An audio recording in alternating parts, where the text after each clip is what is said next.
Coming up on the Final FronTia. But I kind of saw the energy I was getting on the show and I was a bit like, I'm not here for this. I don't think you're delusional. I think you're just like self-assured. I know who I am and I'm very comfortable in that. Like, I had Disney Channel growing up. Maybe I grew up poorer, so I didn't. In the words of Mariah Carey, I'm doing the best I can with what I got.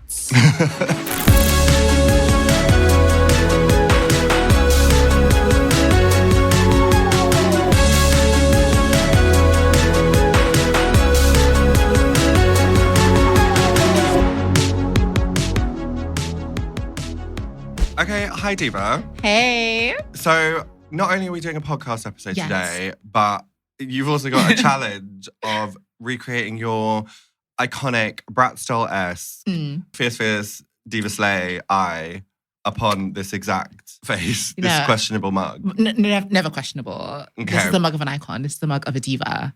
I'm going to make it even fabber. Pussier. Nice. Right, what? I've bought you a limited array of brushes. I can make it. To be fair, my eyes are actually really, really simple, to be fair. Like, I use maybe like 3-ish products to do my eyes. Okay. Yeah, so I'm really not too fussed. So let's get right into it. How do you feel about the fact that like you become like a bit iconic after your Drag Race UK run?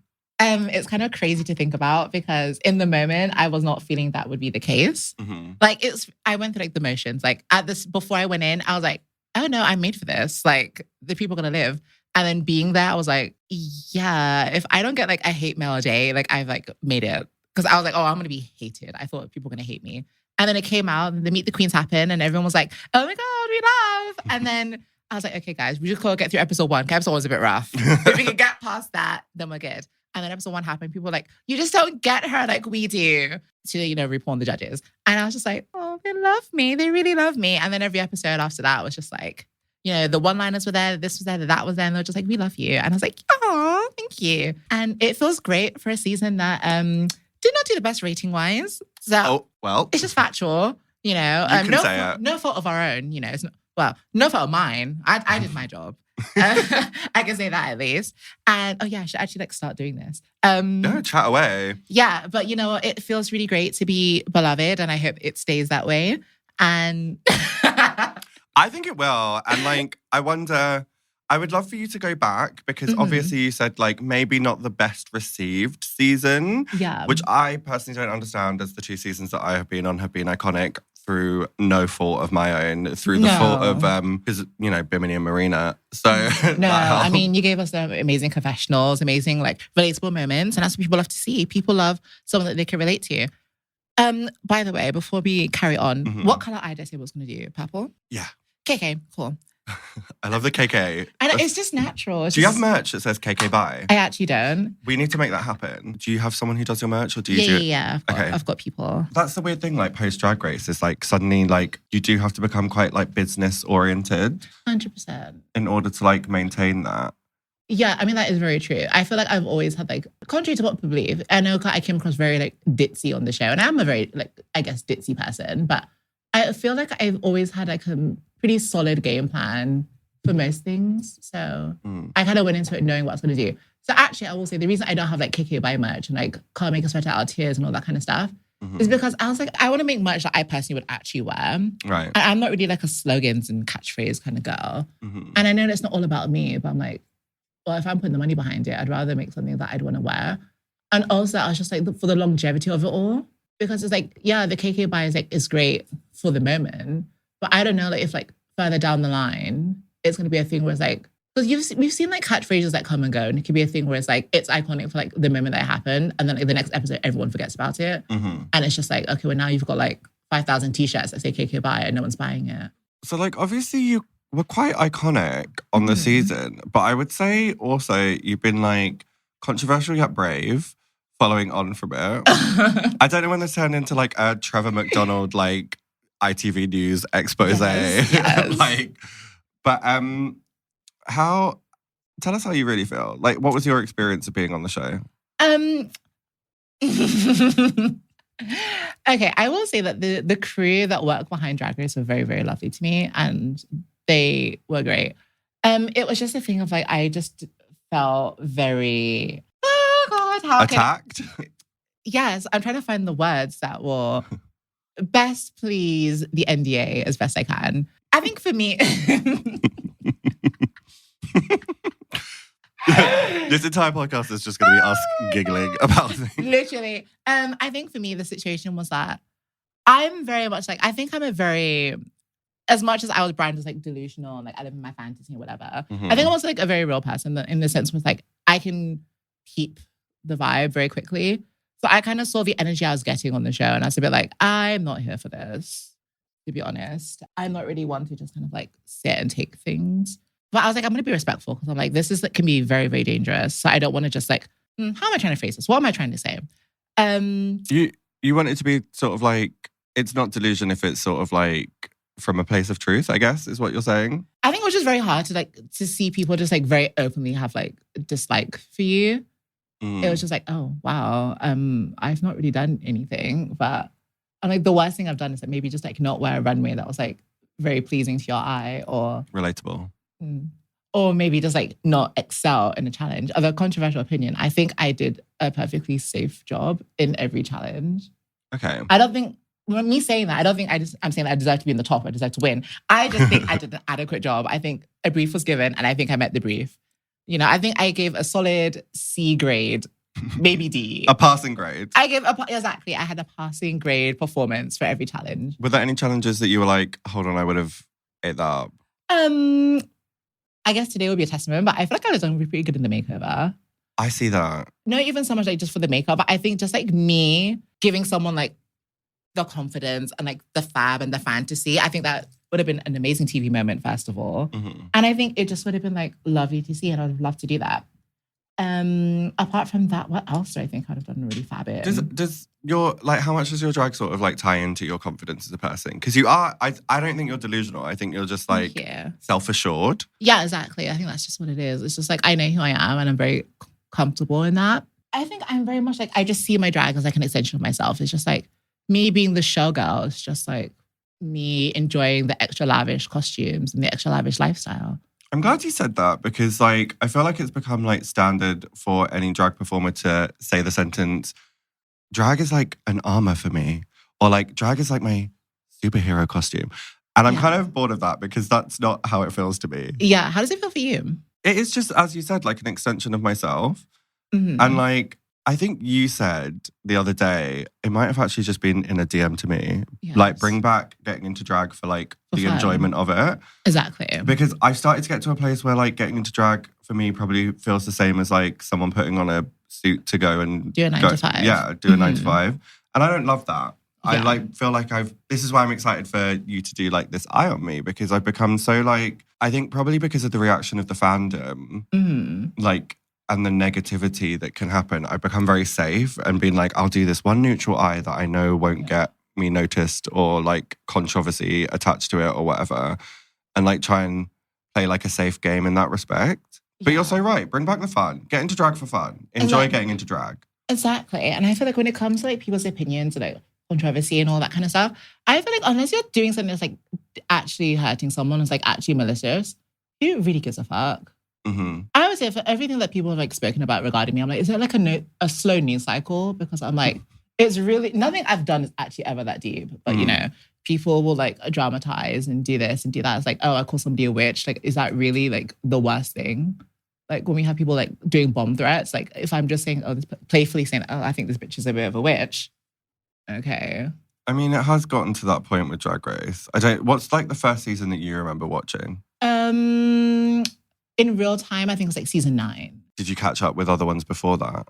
Yes and no. When it was on Netflix. Okay, because I think also I'm gonna say this. Drag Race, do you want people to watch a show or not?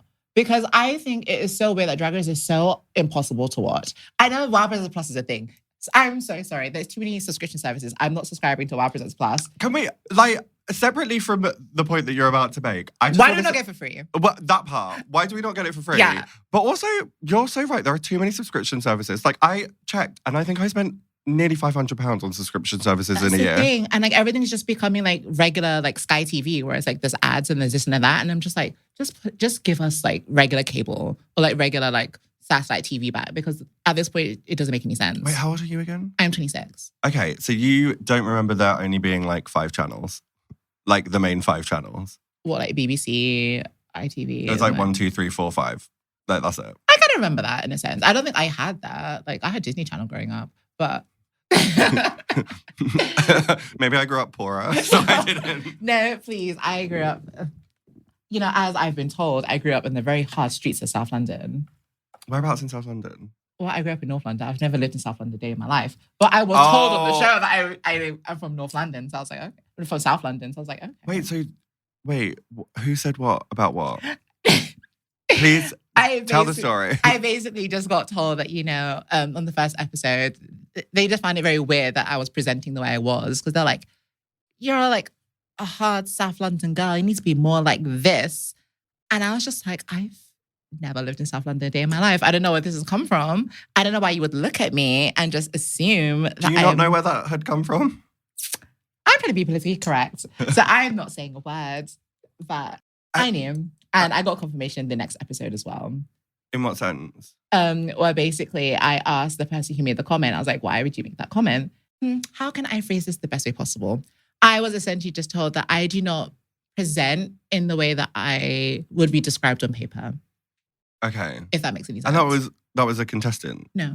One of the judges? Yes. Interesting. Yes. Oh, darling. Once the camera's cut, we can talk. But I say that to say I love Drag Race. Would you go back? Yeah.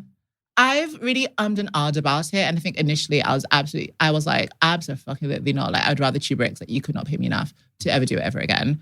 But I think, honestly, the fans really changed my perception of it. And it really made me, like, feel differently towards it. And also, Naomi Smalls said I should do it again. So I was like, all right, cool.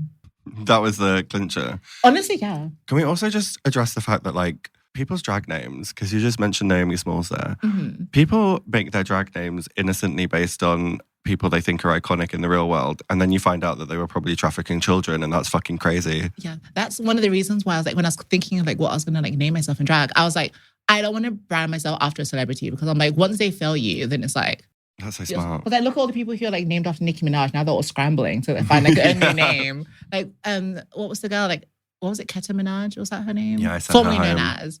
Wait, did she change her name? I believe so. I could be like, you know, factually incorrect, and I know the internet will not hesitate to let me know. But I believe I saw her posting something like, I'm trying to find a new like last name or something, and I don't know if she found it, but I wish her best of luck on her journey. I did send her home, so maybe I knew before everyone else, you know? You sensed the evil. I sensed it You sensed the evil that was in her name, and you're like, I've got to get rid of this bitch. I mean, it is crazy, the whole experience of being on the show, because, like, you are literally, like, I think Bob the Drag Queen said it ages ago, and now everyone says it, but we're basically all on our favourite TV show. Yeah, that's very true. And that's mad. Like, it is like you've crawled into the television. It really is. Like, it was crazy. How did you find it? Like, when you, like, were first in like the workroom and everything, what was it like for you? Turn the tables. I was like really nervous, but like very excited. And then quickly realized that I was not meeting the expectations of the other contestants. So like, I kind of maybe had the opposite to you. Really? In the sense that like, I didn't realize until I watched it that the judges actually loved me as a person. I just was wearing ugly clothes. Yeah. But like the more and more you let that get to you from like other contestants, and like we've all learned and grown. Like 100%. Me and Ahura are friends now. At the time, I thought she needed an exorcism. But like, yeah, we've all sort of learned. Like when I was voted Baroness Basic, I was like, on what grounds? Like, how am I basic? That doesn't make any sense. Meanwhile, I voted for Bimini. Crazy. Yeah. But like... But I mean, that vote was pre-COVID, right? Yeah. Which is wild to say. But yeah, pre-COVID. I think that was a fair assessment, pre-COVID. I would say so as well. Yeah. But like, obviously, I wasn't aware of like interpersonal relationships and how people like knew each other from before. So like, I was up against that as well. That is also a very scary thing. And so was Veronica. That's also a very scary thing about Drag Race as well. Like all the interpersonal relationships playing a part. It is very weird. Sorry, I find this so relaxing, like having the makeup applied. I hate getting my makeup done. Have you ever done anyone else's makeup before? For like my makeover photo shoot. And then I think apart from that, maybe like one other time. Maybe I should have checked that information before I let you start doing this. But I mean, you've seen this. I'm like, this is all you need. Yeah, but sometimes it's really hard to translate it on another face. It is. I will say though, like I would have loved to have like just done the whole thing. Because like obviously your brows are a lot lower. than I would normally do mine, as you can see. So it's like I've had to kind of like condense the shape a bit. So I can't make it as like upturned and as I normally would. But in the words of Mariah Carey, I'm doing the best I can with what I got. Do you know that one? Yeah. I love that. I am like such a like meme referencer. Honestly, it's crazy. I can tell I'm meme creator as well. Oh, wow. Thank you for that. Okay, bye. I was very surprised that I was like memeable. Surprised but not surprised. The most memeable contestant on the season. I feel like we should go through the divas on your season. Yes, please. I was like, you head that way, please. This Thank way. you. Let me. Nyongbella said, turn away from the camera. The pronunciation of your name is also like I hear Nyongbella from you. Yeah. But then I also hear Nyongbella from a lot of people. So my brain always takes a second to go, which one do you pronounce it as? But to be fair, I'm kind of like fooling everyone because neither are actually correct. What is correct? To be fair, it's actually Nyongbella. Oh. Yeah, that's like the actual proper like cultural pronunciation. Because my drag name is my actual government name, for people who don't know. But it was the thing of like when I was in school, everyone would say Nyongbella. And I was very obsessed with like being the star and being the starlet. And in my head, I was like, that sounds like a superstar name. That sounds so Hannah Montana. Yeah. Like I belong in that universe. So I was like, I'm going to adopt this. Like, I was like, one day I'm going to make it. I'm going to be like the next big thing. And I have my name. I've got my stage name. And I was like, you know, I put on the wiggy, put on the little corset. And I was like, oh, there we go. So I didn't actually know that. Your drag name is a mispronunciation of your real name. Yeah. I played around with a couple of drag names and I was like, none of them just made sense to me and they just didn't feel correct. And I think also I was doing like a competition and they were like, babes, you've got like... What competition? Not another drag competition. Yes. Is that not? I've had mixed reviews. Well, I had a marvellous time. A lot of people have a marvellous time. I will say, every drag competition that I've ever done, I had a marvellous time at. Does that include Boudica's ball at the Two Brewers? Insert clip here. No, please don't. Please do not. Please do not. Please, my lip syncing stock is in the gutter. I'm trying to raise it back up, okay? Who was in your ball family? It was Estella Safella and Brambley Apple. Yeah. Who are amazing, fabulous performers. Go check them out. Go give them a like, give them a follow, and tell them I sent you. And what ball category were you walking? I feel like face. No, surely. It wasn't face. It was body. Oh. Which of those two was walking face? Estella. Oh, okay. Gorgeous face. Yeah. But also I could do all three, but you know, it's just like... So Bramley was mother? Yeah, Bramley was mother. Okay, fun. She was mother. I just stepped in. I'm not like in the drag family, really. I guess I was just like a pseudo replacement. No, but I kind of live for that. Yeah. You know, Boudica's one of my drag daughters. Really? Sorry, I sounded like Lucinda for a second for the Love Island fans. But no, that's a gag. What, is it a gag because she's so good at makeup? No. I feel like drag family skills are all just like, you get what you get. Yeah, you know what I mean? It's a melting pot. Yeah, like you can have a drag mother that's like the most hilarious thing ever, and then you're like as entertaining as like a clipped off toenail. Me and Boudica, that's what I said. Well, I didn't say that, but I'm not denying it either. But no, she's very funny. I think she's amazing. Okay, what am I actually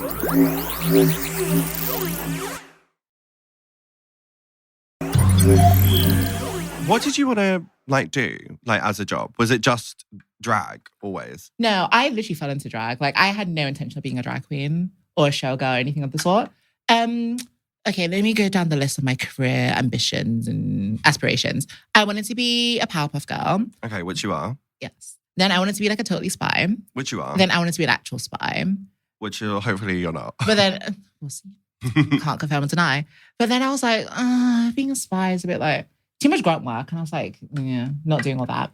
And then what else do I want to be? I want to be a Power Ranger. Right. And then when I was like, okay, let's actually look for like actual jobs now and stop living in fantasy land because I went to secondary school and I grew up. What else do I want to be? I thought I'd be like a cartoonist, like do like animation and stuff, like have my own like anime show, like my own like cartoon show. Did you ever like draw ideas and things like that? Yeah, like I draw like pretty often, to be fair. I used to have like an art page on Instagram, like during lockdown, and then like I closed it down. I'm pretty skilled. I'm like self-taught and everything, so I'm not like amazing professional, but I can sketch a little thing on the iPad. So I thought I'd do that for like a really long time, but I never really like followed it up. Then I went to secondary school, went to sixth form, and in sixth form I mainly did like law. Oh wow. Yeah, there was a cute boy in my class, and he was like, I want to be a lawyer. And I was like, oh my gosh, me too. And then I had like the Legally Blonde fantasy, and in true Legally Blonde fashion, I ended up having like the best grades in the class. And he kind of flunked out. And then I was like stuck to do law for like another year. And I was like, I don't want to do this. That's so crazy. I know. I've lived a life, darling. I've lived. In a weird twist, I wanted to be a lawyer as well. Ooh. True story. Ooh, I thought I was going to be a human rights lawyer. But you did the philosophy and ethics, right? Yeah, philosophy and theology. Ah. Good knowledge. Thank you. That's actually crazy. I do my research. And then, so back to you. And then back to like other like career aspirations and stuff I had. Mm-hmm. I also thought I wanted to be like a talk show host. Okay, or like have a talk show because obviously I think everyone, to know me to know that I'm obsessed with Wendy Williams. And I was very just like, that's, I think, what I want to do and what I want to be. Because of Wendy? Yeah. Like, what an icon. Yeah, I wanted to do that. I was between like doing that or being like a model because again, I was obsessed with American Next Top Model as well. Same. Yes. Love American Next Top Model. I've been watching like cycle 15 and 16 on Channel 4. Are you ready for the... at the point that this episode comes out, we will already have watched the documentary on Netflix. Yes. I can't wait. I can't wait, but I'm not as excited as I would have been because obviously Tyra is doing it. So it's going to be very like PG and like washed. It's not going to be like the true story. And it's like, I think if you follow me enough, you know that I love a good, nasty, vindictive bitch. And it's like, I need the contestants who are going to be like evil and bitchy and gutted. Like, I need to hear like from like Camille McDonald. I need to hear from like the girls who got done dirty. I need to hear like the vengeful girl. I want to hear Winnie Harlow. I want to see what she has to say. Well, there's another one coming out as well. That one, I'll be extra tuned in with my popcorn and I'll be cheering from the sidelines. It's very that. And Tyra has nothing to do with it. And we're getting like Lisa D'Amato. Oh. We're getting, I think Angelique is on it. Oh, diva like Angelique. Okay, no. The lovely Olivia, who I like to call Live, Laugh, Love, has prepared a game. Olivia, over to you. Right, so this game is called 5 Queens, 1 Crown. So I'm going to give you 5 different drag queens and you have to rate them 1 to 5 with whatever question I've asked. But I'm going to go down one by one and you have to give your rating after I say each queen. So blind ranking. A blind rating. This is the first one. Who had the best drag race run? These are all UK. Okay. Lawrence Chaney. Oh. Pretty up there.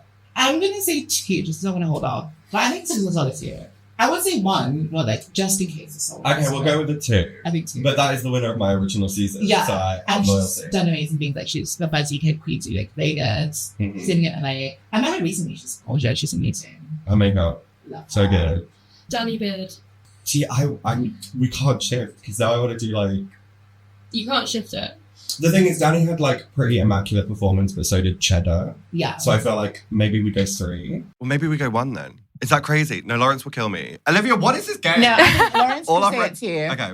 Oh, so should we come to? Are we just basically just on like the run on Drag Race? Yeah. Then, to make it easier. Okay. No, I think the Lawrence too because like she took the first half, kind of fumbled the second half.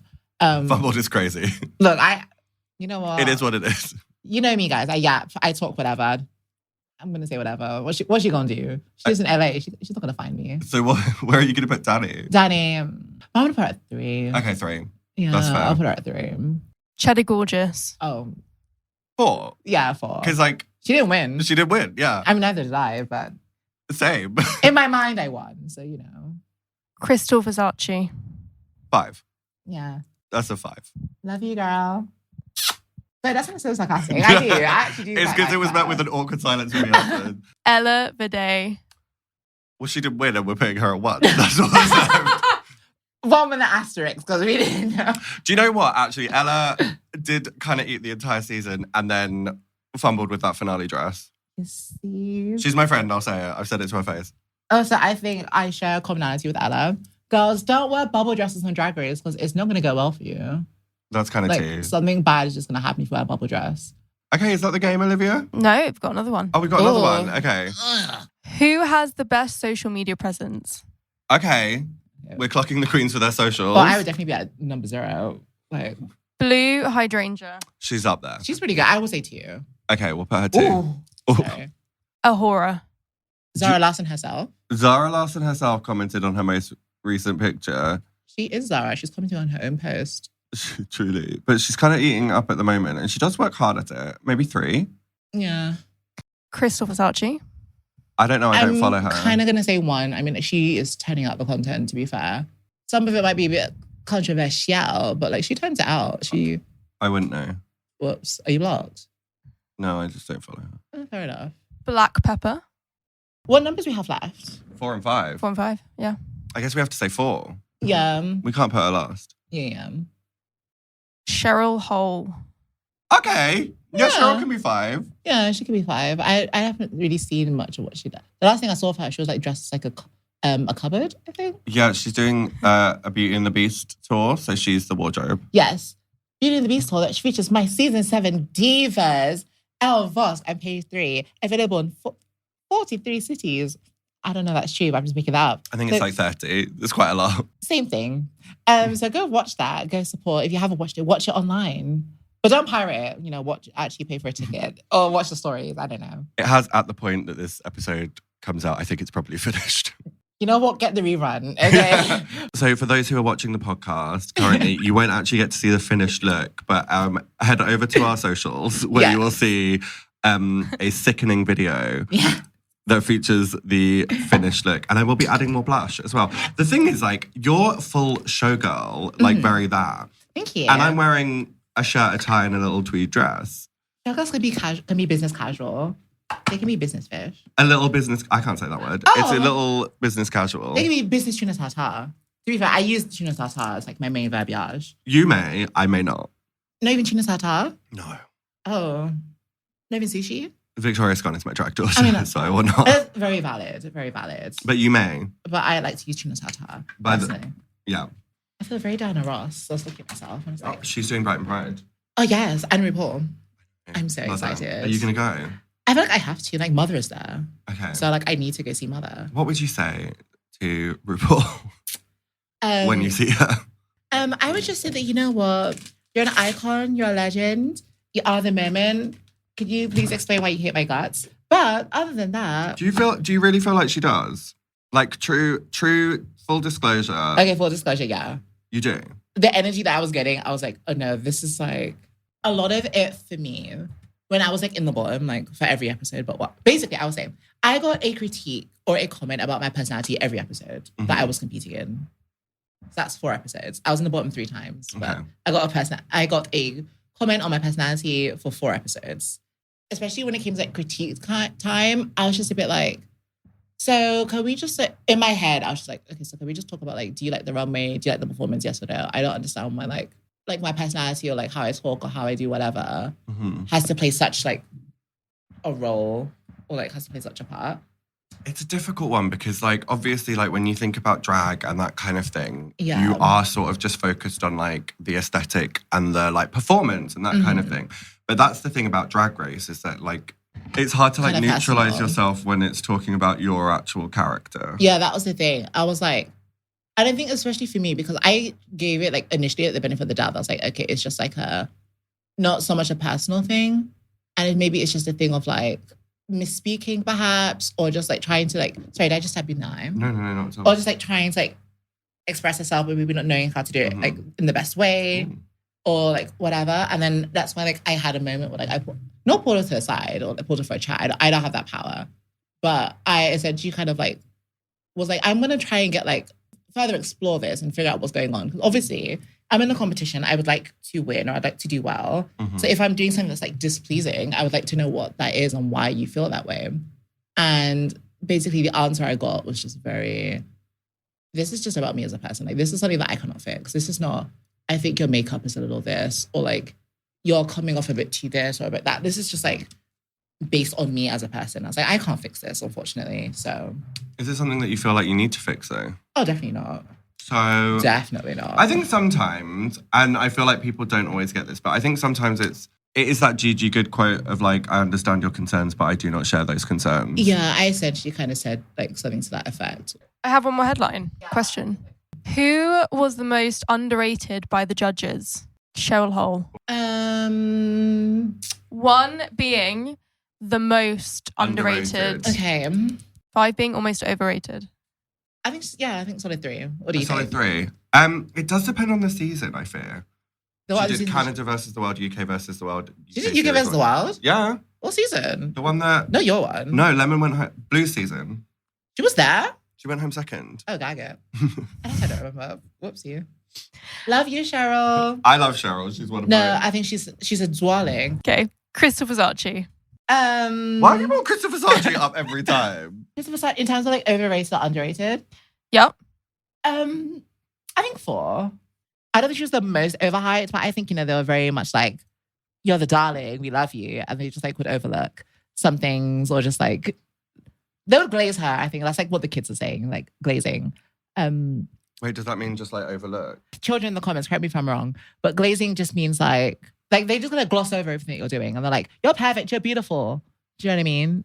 Okay. Yeah, I think that's what glazing means. I see it. I could be wrong in that. So I think 4, because I think there's more like bigger offenders. I support 4. I think that's so valid. Thank you. Davina De Campo.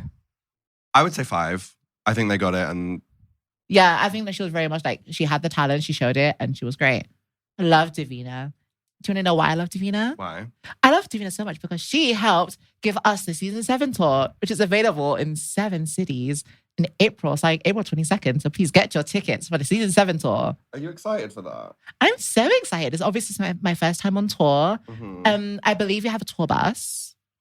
That's fun, but also really stressful. I'm assuming it's a tour bus. I don't know. Can I just say also, I've given you like the hardest task anyone's ever had on this podcast, which is quite gaggy. Only me. But... I'm not taking over because I don't trust you. No. I'm doing it because I'm like, this is so unfair. And I should like... No, it's fine. And also I was just like, I feel like I'm not giving enough face to the camera. And like they're missing out on all this and this. I'm not going to whip my hair anymore because I do not trust the safety of how I pin this. So I feel like this is kind of a moment. Tia, you look fierce. Like, yeah. You look fierce. In the words of RuPaul, you got that. She's never made that noise at me, for sure. Well, she didn't make it at me either. She made it at a straight man, of all people. Oh, yeah, Maddie. Yeah. This is very much... See, them goddamn straights taking everything. This is the UK's Give It To Me Straight. Discuss. Yes, the straight people taking everything from us. Taking our jobs, taking our lifestyle. Really, we should put flags on all the lampposts. Straight people being crossies, like what's next? I have such an issue with people saying crossies. Really? Yeah. Why? Let's discuss. I'm just a sensitive soul. So I'm like, anything that feels like it's problematic and like marginalizes a group of people, I'm like scared about it. And then you chose to do a podcast with me who's like, the words that I say. No, but you can say them. That's very fair. You're very like, you watch what you... I need to be more like that, to be fair. Because I think the way I speak is very like... No, but I think that's very Gen Z energy. Do you think? I do think. I also think like it's a very Gen Z characteristic. Mm-hmm. To be like, oh, I kind of love. Do you? Wait. Oh, we live, laugh, loving. We are live, laugh, loving. We truly are. I feel like it's a very Gen Z characteristic to be quite sort of offensive and be fine with it. And I'm like, wait, what happened to like... To caring. Like, there are some lyrics, I'm not going to name names, but there are some like lyrics and reads on Drag Race now where I'm like, wait, we're not supposed to fat shame people. Why are we doing that? Oh, yeah. And I hate it. I don't know, but it's one of those things I think like, like if the people love you, I think, yes, I definitely agree with the Gen Z thing, but I also think it's the thing of like, you can go with anything like if you're gorgeous and people like you. Do you know what I mean? Like not you people glaze. It. Not you being like, we're from the United Kingdom, it's Gen Z.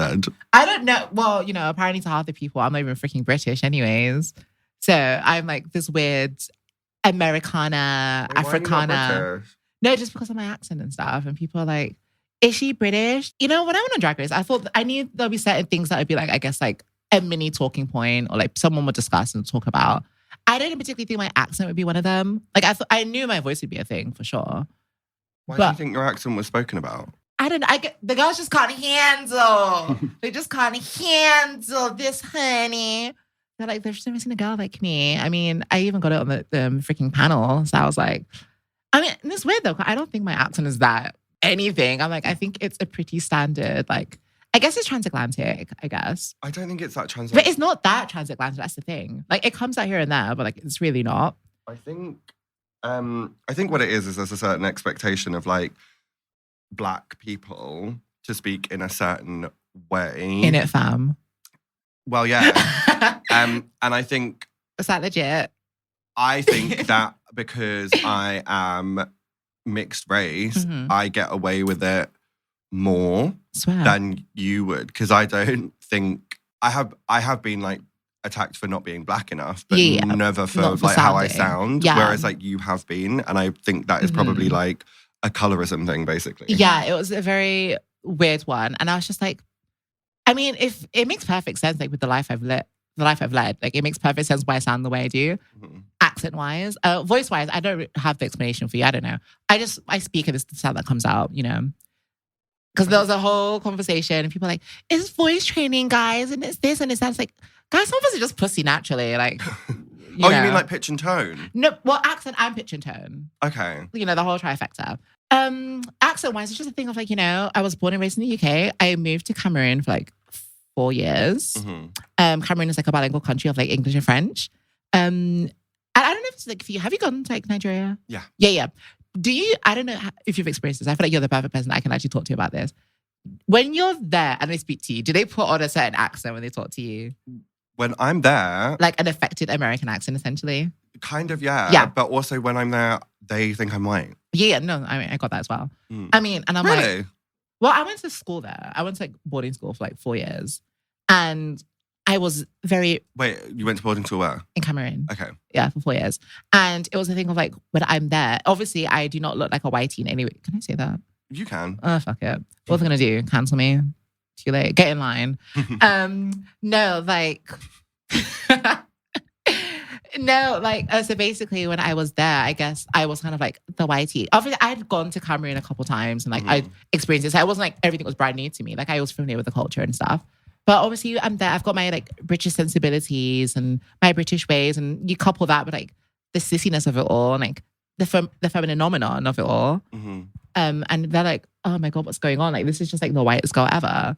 That's interesting. Yeah. So I think coupled with that, because obviously there have been other students in my school who like, I come from America, I come from the UK. And they never got that whole like, oh my God, we're going to talk to you like an American. Like they never really got that because they're like, oh, you're so black. But with me, they're like, no, you're princessa. You're like, so you're like, oh, white girl, word to Jocelyn.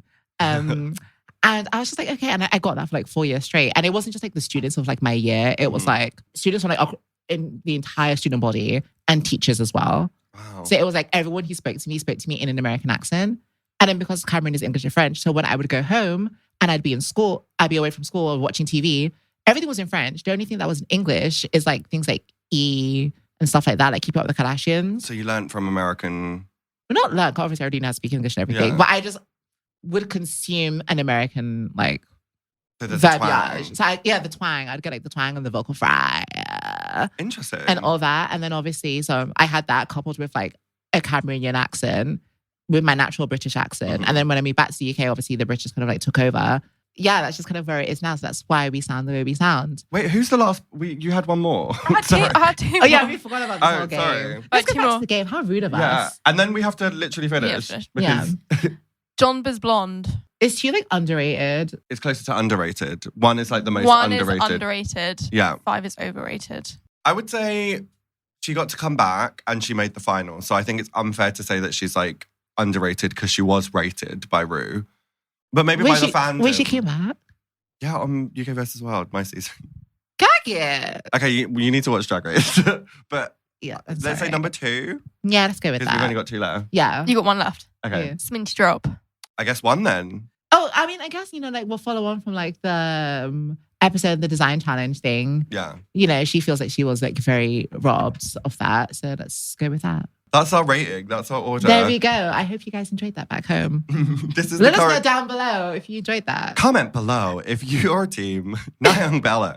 Thank you for my eye. Yes. And thank you for joining me today. No, thank you. I will post the final look. Yes. Yeah.